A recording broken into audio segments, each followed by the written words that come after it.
के भयो कति कति लगाइदियो मम्मा भन्छ आजकल बाबा मम्मा भन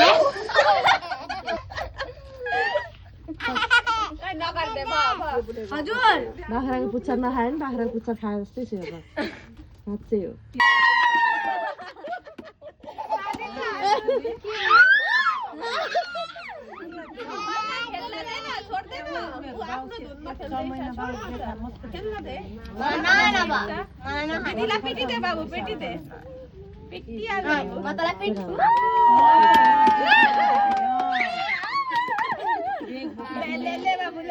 मेरो मोबाइल ल्याउ त म गाना लगाइदिन्छु यसलाई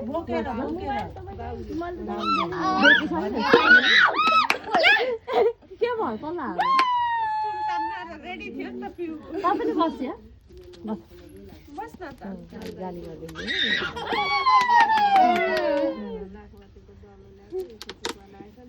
यसलाई पिटा भाइ